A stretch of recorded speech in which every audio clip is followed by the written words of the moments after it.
Book देना पहले तुम्हारे डाउट ये की मानना है अच्छा लगता था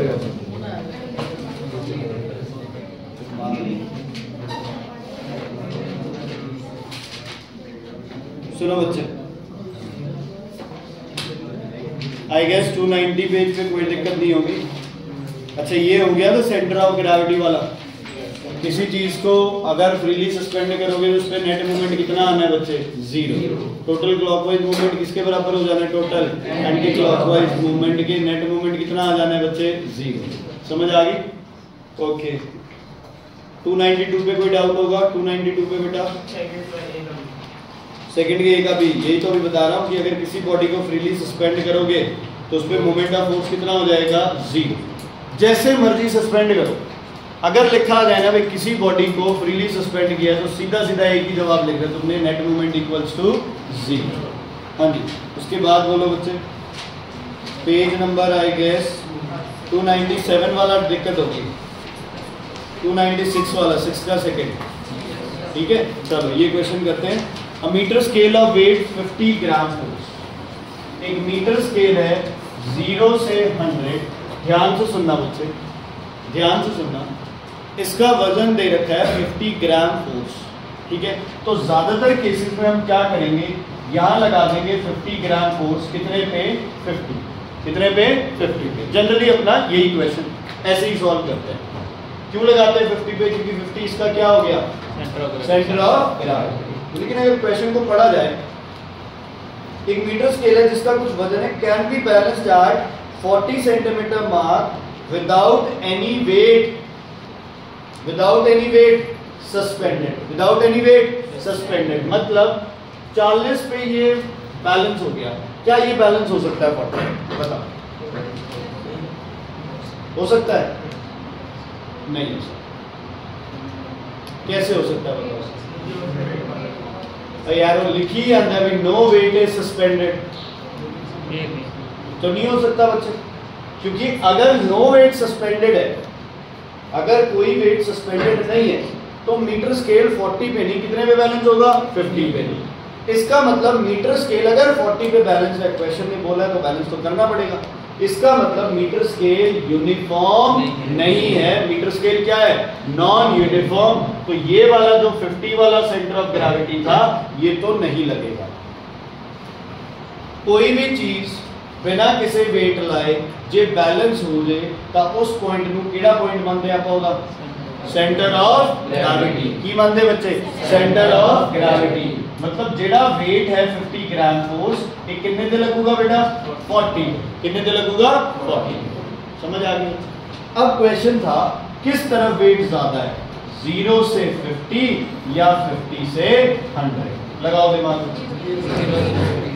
हाँ जी, 0 से 50 वेट ज्यादा है या 50 से 100 ज्यादा? 0 to 50। ठीक है, क्यों ज्यादा होगा? क्योंकि 0 से 40 और 40 से 100 क्या है? बराबर। क्योंकि सेंटर ऑफ ग्रेविटी के दोनों साइड वेट्स क्या होते हैं? बराबर। क्या होते हैं? वेट्स बराबर। लेकिन फिर भी मैं इसको कितने हिस्सों में डिवाइड करूंगा? मैं इसको 3 हिस्सों में डिवाइड करूंगा। इस पॉइंट को नाम दूंगा ए, इस पॉइंट को नाम दूंगा बी, इस पॉइंट को नाम दूंगा सी और इस पॉइंट को नाम दूंगा डी। क्या नाम दूंगा बच्चे? D. Okay, what will be weight of A B? A B होगा 25 ग्राम फोर्स। सही या गलत? ए बी 25 होगा। टोटल वेट कितना है? 50। इधर कितना लगेगा? 25। इधर कितना लगेगा? 25। Okay, weight of B D कितना होगा बेटा? बोलो। 25 gram force. Let weight of B C equals to x. Weight of B C equals to, weight of B C equals to x. Okay, 0 से 50 क्या बना है बच्चे? 0 से 50 पॉइंट बताओ। 0 से 50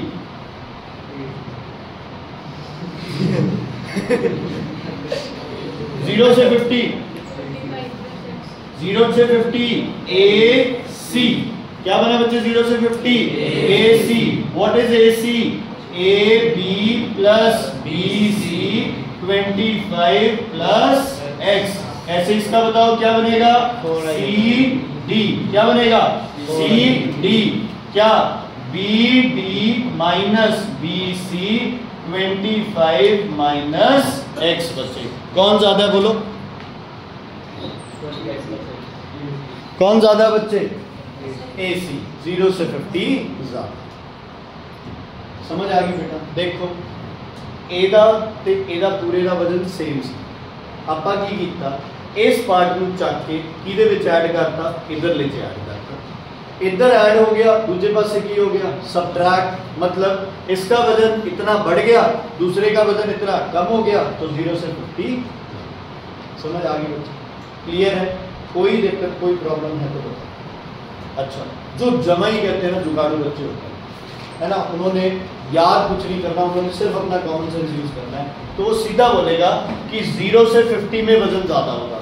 क्यों, सेंटर ऑफ ग्रेविटी कितने पे है, 40 पे, और सेंटर ऑफ ग्रेविटी कहाँ लाई करती है, जहां पे डिस्ट्रीब्यूशन ऑफ मास क्या हो, ज्यादा। तो सेंटर ऑफ ग्रेविटी 0 से 50 के बीच में है, इसका मतलब 0 से 50 का डिस्ट्रीब्यूशन ऑफ मास क्या है, ज्यादा, तो वहां पे आपका सेंटर ऑफ ग्रेविटी। ठीक है, क्लियर है, कोई दिक्कत कोई परेशानी नहीं। अच्छा, स्केल क्या है अपना, नॉन यूनिफॉर्म। इसके बाद ये क्या कह रहा है, what minimum weight placed on this metre rule can balance this rule if pivoted at its centre. दोबारा क्वेश्चन बनाएंगे, ये आपका मीटर रूल है, ये आपका 0 पॉइंट है, ये आपका 100 पॉइंट है। अब इसको पाइवट कहां पे कर दिया बेटा, सेंटर। बताओ 50 ग्राम फोर्स कहां लगेगा, 40 पे। वेरी गुड यार, इतना याद है तुम्हें, वेरी गुड। ये शिका कहां फोर्स लगाएं बेटा, मिनिमम फोर्स कहां लगाएं, पहले तो बताओ लेफ्ट साइड या राइट साइड, बैलेंस करने के राइट साइड। ठीक है, क्यों, क्योंकि लेफ्ट साइड वेट लगा। मिनिमम फोर्स कहां लगे, 50 पे, 60, 70, 80, 90, 100, कितने मिनिमम फोर्स।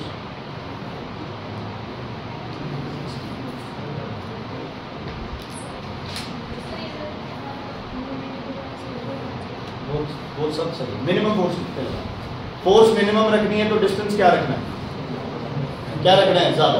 50 से सबसे ज्यादा डिस्टेंस कितना है, 10। यहाँ क्या लगा दो बच्चे, फोर्स लगा दो। ये कितना गैप हो गया बोलो बेटा, 50। फॉर्मूला क्या बनेगा, F into 50 equals to 50 into 10, 50 से 50 कैंसिल, आंसर आ जाएगा।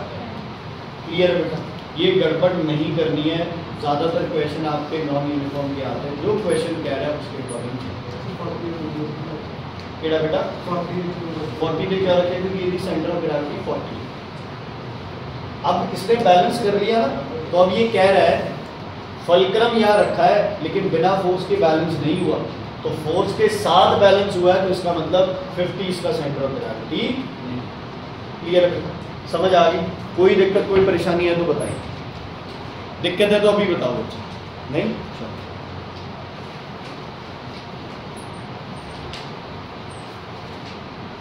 उसके बाद कौन सा क्वेश्चन बेटा, 301 पे तो हो गया होगा, 305 पेज पे क्वेश्चन है, एक फिल इन द ब्लैंक्स है और एक थर्ड क्वेश्चन है। थर्ड क्वेश्चन नहीं हुआ, अच्छा थर्ड क्वेश्चन क्यों नहीं हुआ बेटा बताओ, क्या लगाया थर्ड क्वेश्चन में formula, 120 into 0.2 equals to F into 0.8। Pivot से डिस्टेंस लेना है, F की वैल्यू। ठीक है, ਹੁਣ ਇਹਦੇ ਵਿੱਚ पाइवट कितने दे रखा है बच्चे, एंड दे उत्ते, बिल्कुल एंड पे पाइवट दे रखा है ना। हमारे दिमाग में आएगा यार कैसे बैलेंस हो जाएगा, यार दफा हो जैसे मर्जी बैलेंस, हमें क्या लेना है, हमें उसने क्वेश्चन दिया है ना, तो क्वेश्चन में बैलेंस है तो इसका मतलब वो बैलेंस है। समझ आ गई क्या, अगर क्वेश्चन में बैलेंस है तो समझ जाओ वो 100% बैलेंस है, आपको उसी हिसाब से सॉल्व करना है। डिस्टेंस हमेशा किस पॉइंट से लेने बेटा बोलो, फलक्रम से। किस पॉइंट से, फलक्रम। उसके बाद हॉलो कोन वाला हो गया, हाइट 6 दे रखी है, हॉलो कोन है तो क्या करना है बच्चों, 6/3, सॉलिड कोन है तो क्या करना है 6/4, आंसर आ जाना है 6 हाइट दे रखी है। जिन्होंने क्वेश्चन किया ना उनको पता है किया ही नहीं है तो फिर क्या पता है। एक बेटा वाला 321 पेज पे है शायद, 321 पेज वाला कर रहे हैं। आपके पास एक मीटर रूल दे दिया फिर से, 0 पे 100 पे, यहाँ लगा दिया 100 ग्राम फोर्स, यहाँ भी लगा दिया 100 ग्राम, फुलक्रम कर दिया 45 पे, ये पॉइंट दे दिया C40 में।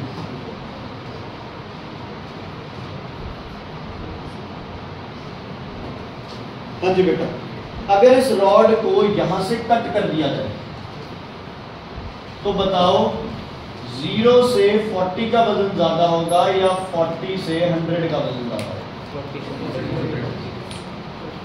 कहाँ का वजन ज्यादा? क्यों? अच्छा, इसका सेंटर ऑफ ग्रेविटी कहाँ लाएगा? इस पे। अच्छा, क्या ये बैलेंस है? कैसे पता चला? क्लॉकवाइज एंटी क्लॉकवाइज निकालना इसके, करना क्लॉकवाइज। मैंने तो दे दिया सर, 80 है सर, क्वेश्चन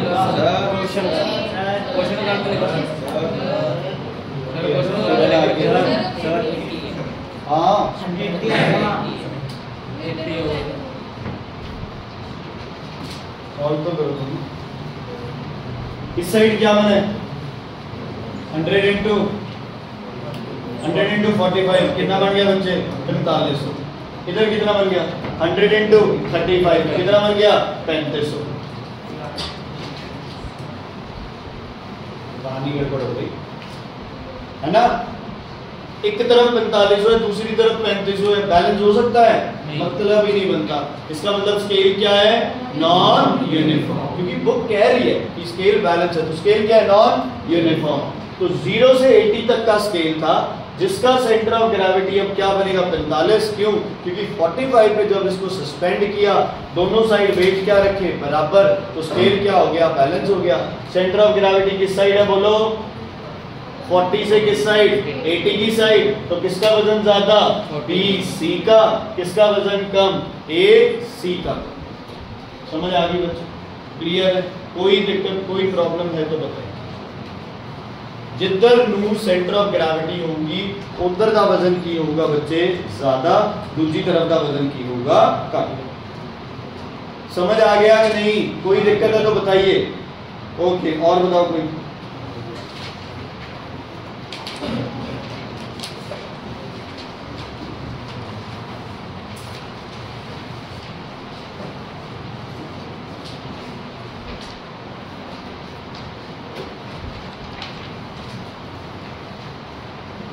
बस करें आगे क्वेश्चन।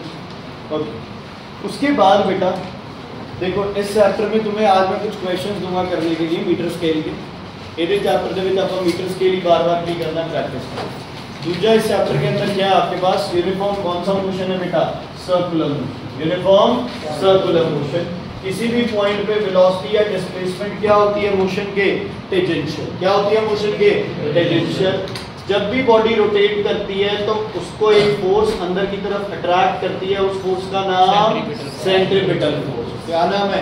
Centripetal force. रियल है या वर्चुअल है? Real force. रियल है या वर्चुअल है? Real force. ठीक है। इस सेंट्रीपिटल के ऑपोजिट एक फोर्स लगती है जिसको बोलते हैं सेंट्रीफ्यूगल। रियल है वर्चुअल है? वर्चुअल। क्या सेंट्रीपिटल और सेंट्रीफ्यूगल एक्शन रिएक्शन है? नहीं। क्यों? क्योंकि दोनों किस पे लग रही है? सेम बॉडी पे। किस पे लग रही है? और एक्शन रिएक्शन किस पे लगता है? To different body. ये क्वेश्चन हम कई बार डालते हैं। Are action and reaction, are centrifugal and centripetal action and reaction force? तो क्या बोलोगे? No, because they are acting on the same body, they should act on different bodies to be action and reaction. समझ आ गई बेटा? बबन समझ आ गई? अगर मैं आपको चांटा मारूंगा तो आप पे क्या लगाया मैंने? एक्शन। मेरे हाथ को दर्द हुआ बिकॉज ऑफ रिएक्शन। तो सेंट्रीपिटल जिस पे लग रहा है सेंट्रीफ्यूगल उससे क्या लगना चाहिए? ऑपोजिट। समझ आ गई? अगर फोर्स इधर है तो एक्सेलरेशन भी किधर होगा? Towards the centre. हर जगह एक्सेलरेशन की डायरेक्शन बार बार क्या हो रही है बच्चे? चेंज। हर बार किधर जाने की कोशिश कर रही है? Towards the centre. स्पीड क्या होती है इस मोशन की? कांस्टेंट। वेलोसिटी क्या होती है? वेरिएबल। एक्सेलरेशन भी क्या होती है? वेरिएबल। ये दोनों वेरिएबल है बिकॉज डायरेक्शन क्या हो रही है? बार बार चेंज। क्या हो रही है? डायरेक्शन बार बार चेंज। फोर्स किधर लगती है? Towards the centre. अगर धागे से कोई चीज रोटेट कर रहे हैं तो सेंट्रीपिटल फोर्स क्या होगी? Force of tension. Force of tension. अगर इलेक्ट्रॉन मूव कर रहे हैं प्रोटॉन के अराउंड तो कौन सी force? Electrostatic force of attraction. और अगर एक प्लैनेट मूव कर रहा है सन के अराउंड तो क्या होगी? Gravitational force. कौन सी? Gravitational force. तो ये 3 एग्जांपल दिए हैं बच्चे, तीनों में आपकी जो फोर्स है वो कौन सी फोर्स है? सेंट्रीपिटल। तीनों की फॉर्म्स क्या हो गई? अलग अलग। धागा है तो टेंशन, प्लैनेट है तो ग्रेविटेशन, और अगर इलेक्ट्रॉन है तो इलेक्ट्रोस्टैटिक फोर्स ऑफ अट्रैक्शन। समझ आ गई बेटा? क्लियर? वर्क डन कदों होगा? जदों फोर्स किसी बॉडी ਨੂੰ ਕੀ ਕਰੂਗੀ? डिस्प्लेस। फोर्स 0 है तो वर्क डन 0, डिस्प्लेसमेंट 0 है तो वर्क डन 0। मैं दीवार को धक्का लगा रहा हूं, वर्क डन कितना होगा? 0। सिंपल, कोई फालतू वैसे। ठीक है? क्लियर है बच्चे? वर्क डन का पहला फार्मूला क्या होता है बच्चे?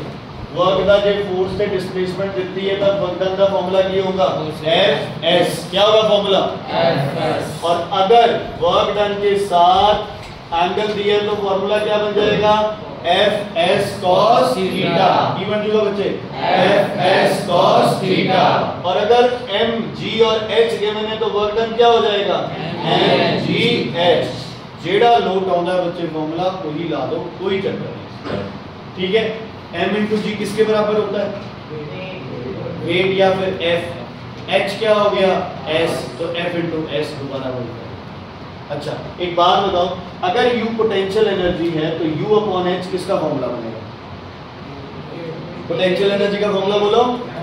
mgh by h। h से h कैंसिल, mg वेट कर लो चाहे फोर्स कर दो, एक ही बात। ठीक है? न्यूटन आ जाएगा इसका। क्लियर है बेटा? कोई दिक्कत, कोई परेशानी? ओके। फोर्स का यूनिट क्या होता है बेटा? न्यूटन। डिस्प्लेसमेंट का यूनिट? मीटर। क्या यूनिट बन गया? Newton metre. लेकिन न्यूटन मीटर तो किसका यूनिट था? टॉर्क का या मोमेंट ऑफ फोर्स का। टॉर्क का या फिर मोमेंट ऑफ फोर्स का। तो यहाँ एक नया यूनिट बना दिया, क्या नाम है उसका? जूल। वेट का यूनिट है इसका, वर्क का यूनिट जूल। वर्क का unit joule. 1 joule is 1 newton into 1 metre. जब एक न्यूटन फोर्स किसी बॉडी को कितना चला दे? 1 मीटर, तो वर्क डन कितना है? 1 जूल। वर्क डन कितना है? ओके बताओ बच्चे, वर्क डन का कौन सा यूनिट सही है?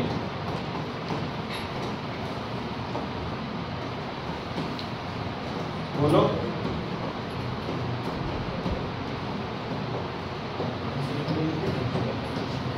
केड़ा यूनिट सही है वर्क डन का?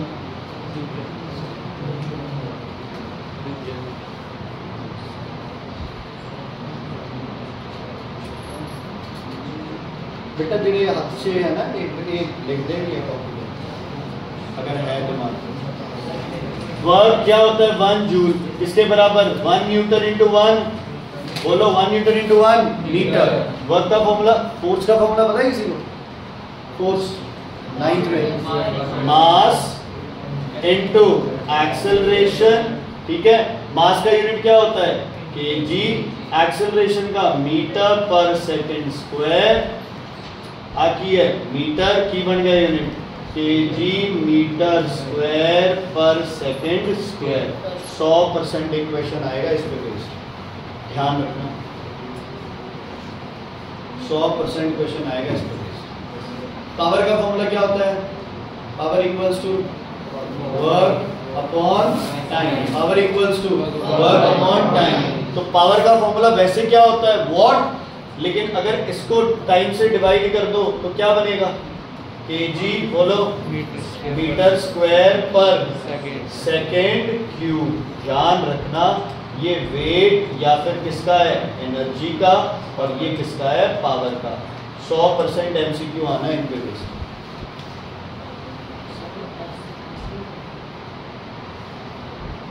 Divide by second.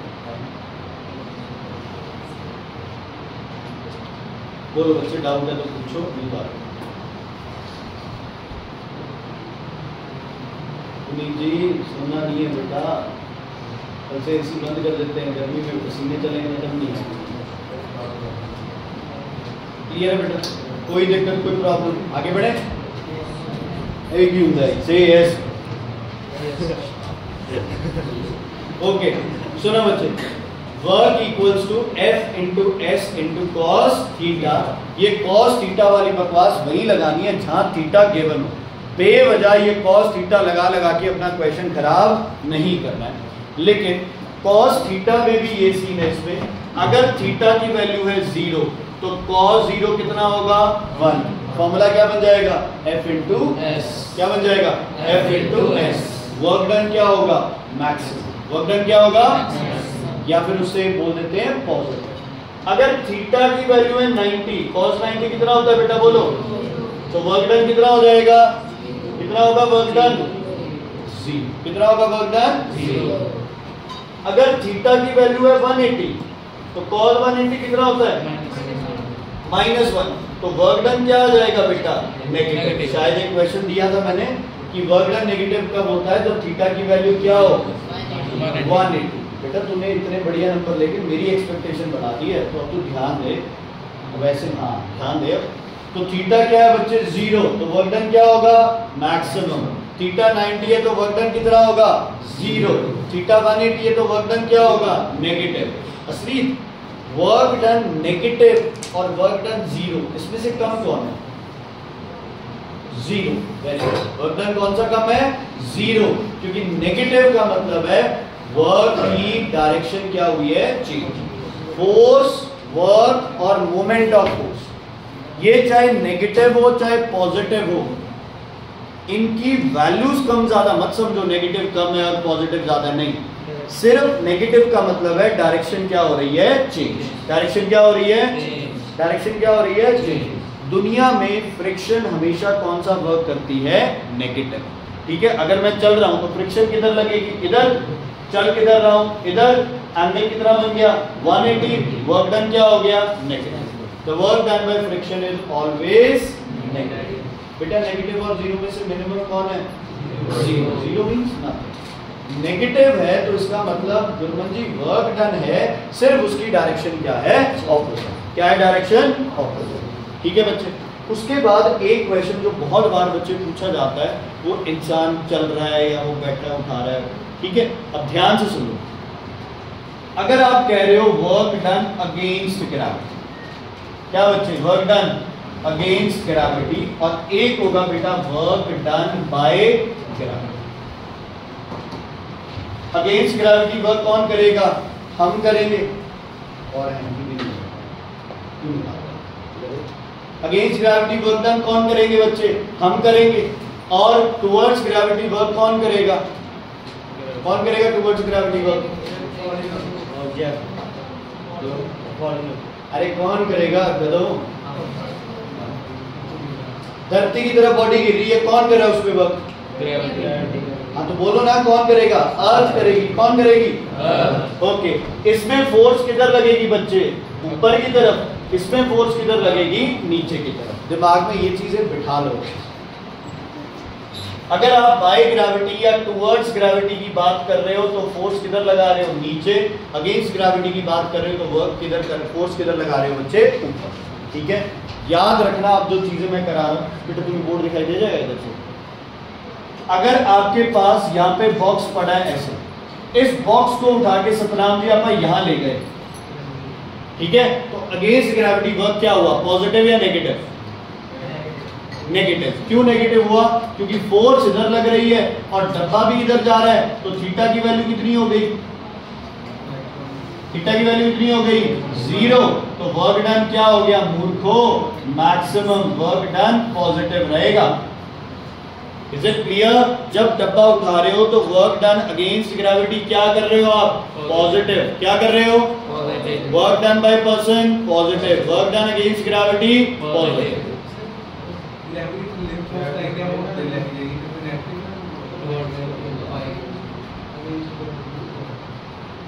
Work done by gravity negative. क्या होगा बच्चे? ग्रेविटी फोर्स किधर लगा रही है बोलो?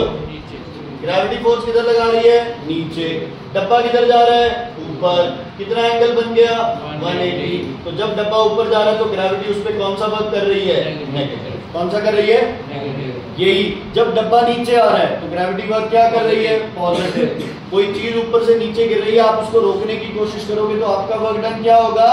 नेगेटिव। क्या होगा? नेगेटिव। समझ आ गई बच्चे? डायरेक्शन पे ध्यान। दूसरा वो कुली वाला वो क्वेश्चन की कुली वजन लेके 10 मिनट तक खड़ा है तो वर्क डन कितना होगा? 0, क्योंकि पर डिस्प्लेसमेंट क्या है? 0। अगेंस्ट ग्रेविटी वर्क कौन करेगा? तू करेगा ना। तूने वजन ऊपर उठाया, फोर्स किधर लगाई? ऊपर, और वजन भी किधर आ रहा है? ऊपर। फोर्स और डिस्प्लेसमेंट इधर। जब डब्बा ऊपर की तरफ उठ रहा है तो ग्रेविटी उसको किधर पुल कर रही है? नीचे। डब्बा किधर जा रहा है? ऊपर। ठीक है बच्चे, क्लियर है? अब अगर कोई इंसान, वो कुली होगा यार, है ना, और कौन होगा, वो कुली इस वेट को इधर लेके जा रहा है। अब इस पे बताओ वर्क डन कितना होगा अगेंस्ट ग्रेविटी?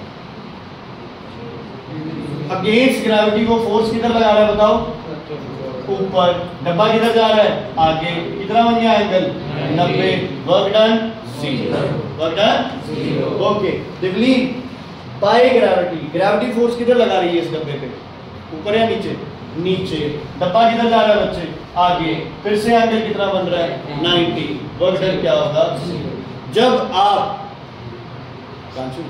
जब आप इसको लेके चल रहे हो, जब आप इसको लेके क्या कर रहे हो बच्चे? चल रहे हो, तो चाहे अगेंस्ट ग्रेविटी आ जाए चाहे टुवर्ड्स ग्रेविटी आ जाए, हर बार वर्क डन कितना होगा?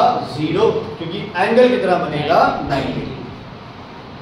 ठीक है, क्लियर है बच्चे? कोई दिक्कत, कोई परेशानी इसमें नहीं। लेकिन क्या ये पर्सन कोई और वर्क कर रहा है? यस, ये वर्क कर रहा है बच्चे to overcome friction. To overcome friction. तो ये इधर फोर्स लगा रहा है, डब्बा भी इधर जा रहा है, तो इसका वर्क डन फ्रिक्शन के अगेंस्ट जो वर्क डन होगा वो क्या होगा? पॉजिटिव। वो क्या होगा? क्या होगा? पॉजिटिव। समझ आ गई बेटा? क्लियर है?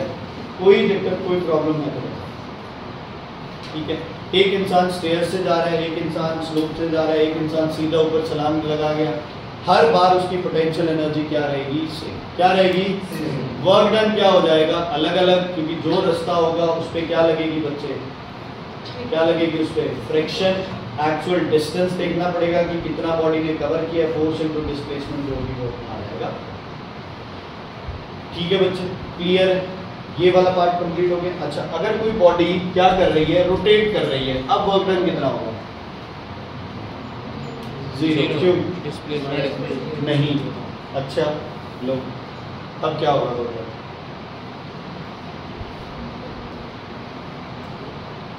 बोलो, बताना। ये तो नलायक है सबके सब, तुम एक समझदार लग रही है। बोल बच्चे,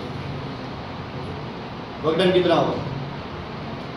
बता ही नहीं सकते, आप बता सकते हैं? जैस्मीन, लड़कियां नालायक, लड़कों बताओ वर्क डन कितना होगा? देखो, पॉजिटिव, नेगेटिव, 0, तीन ही ऑप्शन है। पॉजिटिव कितना होगा? क्यों होगा पॉजिटिव? क्योंकि डायरेक्शन ऑफ रोटेशन क्या रहेगी बच्चे? टेंजेंट। क्या रहेगी? टेंजेंट। और फोर्स किधर लग रही है बच्चे? इनवर्ड्स। टेंजेंट का रेडियस के साथ क्या एंगल बनता है? 90। क्या एंगल बनता है? 90 डिग्रीज। तो cos 90 क्या होगा? 0। वर्क डन क्या हो जाएगा? 0। ठीक है, क्लियर है? सर्कुलर डायरेक्शन में बॉडी रोटेट कर रही है, ठीक है, पूरी रोटेशन हो गई तो डिस्प्लेसमेंट 0, वर्क डन 0। लेकिन तुम उससे बेटर आंसर दो, तुम बोलो डिस्प्लेसमेंट और फोर्स की डायरेक्शन एक दूसरे के क्या है? क्या है एक दूसरे के? Perpendicular. F S cos 90, cos 90 0, तो वर्क डन इज 0। समझ आ गई? पोटेंशियल एनर्जी का फॉर्मूला, काइनेटिक का फॉर्मूला हाफ mv स्क्वायर या फिर mgh, हाफ mv स्क्वायर या फिर mgh। पोटेंशियल एनर्जी सिर्फ एक फॉर्म में चेंज होती है जिसका नाम है काइनेटिक। काइनेटिक हर फॉर्म में चेंज हो सकता है, पोटेंशियल कुछ भी। समझ आ गई? काइनेटिक किसी भी फॉर्म में चेंज हो सकता है, पोटेंशियल सिर्फ एक फॉर्म में चेंज होती है, जो कौन है? काइनेटिक। समझ आ गई बच्चों? क्लियर? कोई भी चीज जिसमें पोटेंशियल है, चाहे पानी ऊपर रखा है, चाहे स्ट्रिंग को स्ट्रेच किया है ना, चाहे स्प्रिंग को पुश किया है, हर जगह पोटेंशियल एनर्जी जब भी दूसरी फॉर्म में चेंज होगी तो बॉडी क्या करना स्टार्ट करेगी? मूव। क्या करना स्टार्ट करेगी? क्या करना स्टार्ट करेगी? जब भी पोटेंशियल एनर्जी को दूसरी फॉर्म में चेंज होना है तो सबसे पहले वो किस में चेंज होगी बेटा? काइनेटिक। लेकिन काइनेटिक किसी भी फॉर्म में चेंज हो सकती है, ठीक है? अच्छा, एक बॉडी है बेटा 10 kg की हमारे पास, हाइट पे पड़ी है बेटा 10 मीटर पे, जी की वैल्यू है अपने पास 10 मीटर पर सेकेंड स्क्वायर, पोटेंशियल एनर्जी दसो कितनी होगी? दिमाग mgh कितनी होगी? 1000 न्यूटन। अच्छा, ये यहां से यहां तक गई, सिर्फ कितनी हाइट पे चली गई? ये मान लो 4 मीटर पे। यहां पे एनर्जी कितनी हुई? कितना? 400 जूल्स। यहाँ 1000 थी, यहाँ हो गई 400 joules. Difference in potential energy बताओ। अच्छा, ये एनर्जी कहाँ गायब हो गई? पोटेंशियल तो दूसरे फॉर्म में चेंज ही नहीं होती है। पहले पोटेंशियल किसमें चेंज हुई? काइनेटिक। यहाँ बॉडी में कितनी काइनेटिक एनर्जी थी बताओ? 1000 जूल। क्योंकि पोटेंशियल सारी एक ही फॉर्म में चेंज होती है, कौन सी? कौन सी? काइनेटिक। लेकिन अब काइनेटिक में जो 600 जूल है वो किस में चेंज हो गया बच्चे? हीट में, because of friction. Because of समझ आ गई बेटा? क्लियर है? तो चाहे mgh गिवन है और पूछा काइनेटिक एनर्जी है, तो काइनेटिक एनर्जी का फॉर्मूला भी क्या बन जाएगा? mgh। एक लाइन लिखनी है सिर्फ, kinetic energy equals to potential energy. अगर फॉर्मूला गिवन है हाफ mv² वाला और पूछ ले पोटेंशियल, है ना, तो फ्रिक्शन वगैरह अगर नहीं है तो सिंपल एक ही लाइन लिखनी है, kinetic energy equals to half mv²। जो भी आंसर आएगा लिख दो। Same will be potential energy because kinetic and potential energy are same as there is no friction. समझ आ गया? क्लियर? नहीं समझ आया दोबारा देखो। मैं तुम्हें बारी बारी कही है ना बेटा, 10th में हो गए, कोई सेट ऑफ रूल्स नहीं है कि कहाँ कौन सा फॉर्मूला यूज होगा। सीधी जी गल है बेटा, जिथे fs लगे fs ला दो, mgh लगे mgh ला दो, हाफ mv² लगे हाफ mv² ला दो। सिर्फ क्या हो सकता है, थोड़ा बहुत हो सकता है कि तुम्हारी वैल्यूज इधर से उधर हो जाए, कई बार वो 60% 10% लॉस गेन है, वो हो सकता है ज़्यादा से ज़्यादा। इसके सिवाय तुम्हारे आंसर सही आने ही आने हैं। कभी ये मत सोचो वर्क, एनर्जी, काइनेटिक, पोटेंशियल सारे क्या हैं बच्चे? एक ही बात है। सारे क्या हैं? एक ही बात है, क्योंकि सबकी यूनिट क्या है? सेम। क्या है सबकी यूनिट? जूल्स। तो work is what? Work is energy and energy is what? Work. है ना? कितना काम आप कर सकते हो उसको आप क्या बोलते हो? एनर्जी। और जो आप कर रहे हो उसको आप क्या बोलते हो? वर्क। तो दोनों की यूनिट क्या है? जूल। एक पावर का यूनिट आता है 1 horse power equals to 746 watt बच्चे। Very important. अगर ये MCQ आ गए ना तो बहुत बार आप क्या करोगे, 746 की जगह 764 है, टिक लगा के खुश हो जाओगे, मैंने तो सही आंसर दिया। 746 याद रखना इसको ध्यान से। प्लस ये भी आ सकता है 1 watt equals to 1/746 horse power. बहुत बच्चे 1 वॉट ऑप्शन में था, 746 हॉर्स पावर, इसको टिक लगाएंगे, गलत हो गया। मैथ से किया है, इसको डिवाइड कर दिया। ठीक है? क्लियर है बेटा?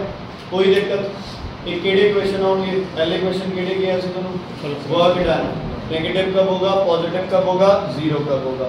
एक पुली वाला क्वेश्चन पक्का आता है वो। दूसरा आपके पास क्वेश्चन आता है कौन से वाला? वो सर्कुलर मोशन वाला, एक्सेलरेशन किधर है, वेलोसिटी किधर है ना, और वर्क डन क्या होगा उसका। एक क्वेश्चन आता है बॉय गर्ल मैन सन कुछ भी, है ना, जैसे बॉय गर्ल का क्वेश्चन आता है। ठीक है, मान लो एक बॉय है जिसका वेट है बेटा 60 kg, गर्ल है जिसका वेट है बेटा 50 kg। बॉय जो है वो क्लाइंब अप कर रहा है स्टेयर्स, 20 स्टेप है जिसके 330 सेंटीमीटर है। सेम काम कौन कर रही है? गर्ल कर रही है बच्चे। बॉय क्या लगा रहा है इसको काम करने में? 2 मिनट लगा रहा है और गर्ल इस काम को करने में कितने मिनट लगा रही है? 5। ठीक, क्लियर, समझ आ गई? ओके, पहला क्वेश्चन है work of boy ratio work of girl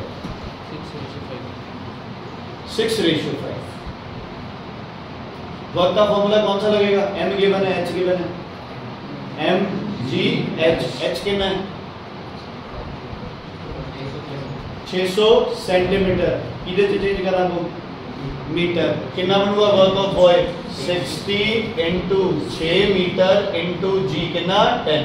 ratio 50 into 6 metre into g कितना? 10। सब कैंसिल कर दो, आंसर किया होगा 6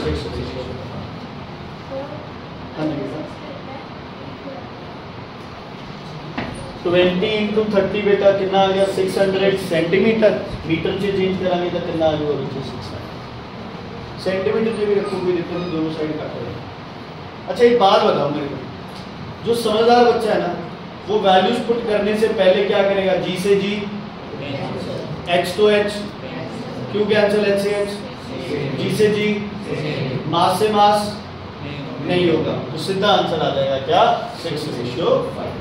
तो जब आप ऊपर चढ़ रहे हो तो आप फोर्स किसके बराबर लगा रहे हो? अपने mass into acceleration into gravity.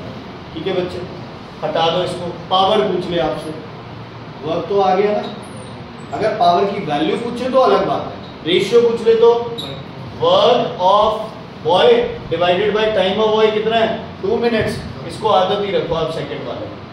Ratio कितना है बच्चे? गर्ल का वर्क 5 और कितने टाइम दिया उसने? 5 मिनट्स। कितने बच्चे? 300 सेकेंड। 0 से 0 कैंसिल, 6 1 जा, 6 2 जा, 2 1 जा, 2 15 जा, 15 ऊपर, अच्छा 5 1 जा, 5 3 जा, 3 रेशियो। ठीक है, पक्का क्वेश्चन आना है पेपर दे विच रेशियो वाले क्वेश्चन। मास डबल हो जाए तो काइनेटिक एनर्जी क्या होगी? हाफ mv² होती है। Mass double, kinetic energy double, velocity double, kinetic energy 4 times. Values put करके रेशियो के पास, है ना। मान लो आपको क्वेश्चन आ जाए कि काइनेटिक एनर्जी बताओ, अगर ध्यान से सुन लो, अगर मास हो जाए डबल और वेलोसिटी हो जाए हाफ, ठीक है, तो ऐसे रेशियो में डाल लो क्वेश्चन। ठीक है, सिंपल, एक तो सिंपल फॉर्मूला है, क्या बढ़ गया? मास डबल हो गया तो डबल कर दिया, वेलोसिटी क्या हो गई? हाफ, तो हाफ कर दी, m से m कैंसिल, हाफ से half cancel, v² ratio 2 into v² by 4, v² से v² कैंसिल, 2 1 जा 2, 2 जा, आंसर क्या आएगा? 2:1, है ना। या फिर 1:½ इसका मतलब क्या है कि जो सेकेंड काइनेटिक एनर्जी है वो पहली काइनेटिक एनर्जी का क्या है? हाफ। पहली काइनेटिक एनर्जी का क्या है? हाफ।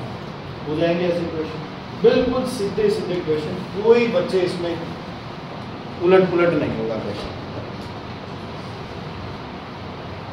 ठीक है, ध्यान से सुनो दोबारा। यहां बॉडी है आपके पास,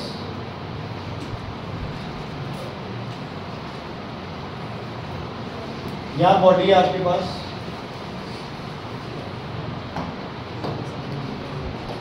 फ्रिक्शन रास्ता ए, फ्रिक्शनलेस रास्ता बी।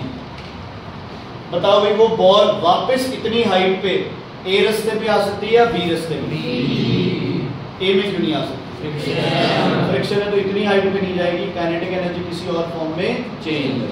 अच्छा, इधर क्या बॉडी आ जाएगी? क्योंकि फ्रिक्शन नहीं है। यहाँ पे ज्यादा अपना कॉमन सेंस लगाते हैं, ऐसे कैसे बॉडी आ सकती है? ये वो यार, अगर इन्हें कहा है फ्रिक्शनलेस तो बॉडी आ सकती है।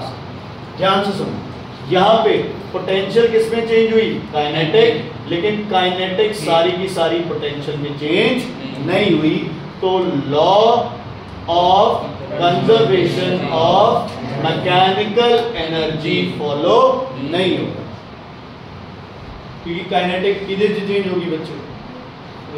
किसमें चेंज हो गई? फ्रिक्शन की वजह से, हीट में, साउंड में।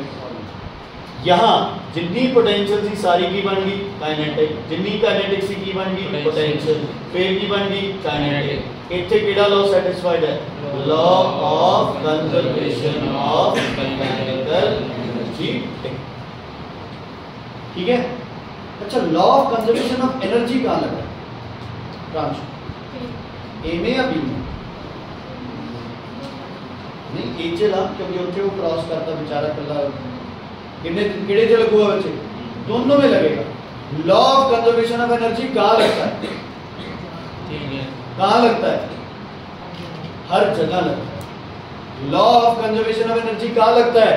हर जगह लगता है। तुम्हें सोचना ही नहीं है कि यहाँ लगेगा यहाँ लगेगा, जो भी आ जाए बच्चे, law of conservation of energy हर जगह अप्लाई होता है। दुनिया में कोई ऐसी चीज नहीं है जहां law of conservation of energy ना हो। यूनिवर्सली सैटिस्फाइड लॉ है कौन? Law of conservation of energy. एक एनर्जी दूसरी फॉर्म में चेंज हो सकती है, एनर्जी खत्म नहीं हो सकती। ठीक है बेटा, देखो ये last to last year question आया, ठीक है, शायद मेरे ख्याल में पिछली बार भी पेपर में शायद डाला था, हो सकता है इस बार भी आए। इंपॉर्टेंट क्वेश्चन है, अच्छा उसको किसी और वे में पूछा जा सकता है। एक जगह फ्रिक्शन लग रही है, क्या मैकेनिकल एनर्जी कंजर्व रहेगी? नहीं। जहाँ फ्रिक्शन नहीं लग रही वहाँ कंजर्व रहेगी? अच्छा, एक लास्ट क्वेश्चन बेटा, एक वाटरफॉल है, कहाँ टेम्परेचर ज्यादा होगा, ए पे या बी पे? उससे पहले एक चीज बताना चाहता हूँ, चाहे अगर गर्म हो तो उसे ऐसे करके हम ठंडी करते हैं। चलो, ए पे टेम्परेचर ज्यादा होगा या बी पे? हाउ मेनी से ए पे टेम्परेचर ज्यादा होगा? ए पे टेम्परेचर ज्यादा होगा, बाकी सब बी कह रहे हैं ना। मैं क्वेश्चन पूछूंगा भाई बी क्यों कह रहे थे? ए पे ज्यादा है या बी पे? दोबारा बता रहा हूं, चाहे ऐसे ठंडी की जाती है, ए पे ज्यादा होगा बी पे? अभी लोग ए पे टेम्परेचर ज्यादा होगा क्योंकि ऊपर मेरे मौसा जी बैठे हैं, इस पानी के नीचे स्टोव जला के इसको गर्म कर दिया है पानी को, और मुझे कहा है भाई ऊपर से पानी को ठंडा कर। कुछ भी बोल दिया तो उसको पानी से रिलेट कर दिया। ये पानी किस टेम्परेचर पे होगा? नॉर्मल। किस टेम्परेचर पे होगा? कौन सी एनर्जी होगी? पोटेंशियल। आ रहा है तो किसमें चेंज हो रहा है? काइनेटिक। लेकिन अब काइनेटिक किसमें चेंज होगी? Heat, because mechanical energy conserve नहीं रहेगी। यहाँ टेम्परेचर क्या मिलेगा? ज्यादा। यहाँ टेम्परेचर क्या मिलेगा? कम। दोबारा दिमाग लगा लो, दिमाग में यही आएगा, चाय ठंडी करते हैं, दूध ठंडा करते हैं, है ना, दिमाग में ये आएगा। नहीं, वो चीजें ऑलरेडी क्या है बेटा? गर्म है। सराउंडिंग टेम्परेचर क्या है? क्या है सराउंडिंग टेम्परेचर? कम। उनका टेम्परेचर क्या है? ज्यादा। सराउंडिंग का क्या है? कम। इसलिए उन्होंने हीट लूज की है। ओके, मैं ना क्वेश्चन भेजूंगा बेटा ग्रुप पे, सॉरी उनको मार्क करा दिए थे, ग्रुप पे क्वेश्चन भेजूंगा, करके आने हैं।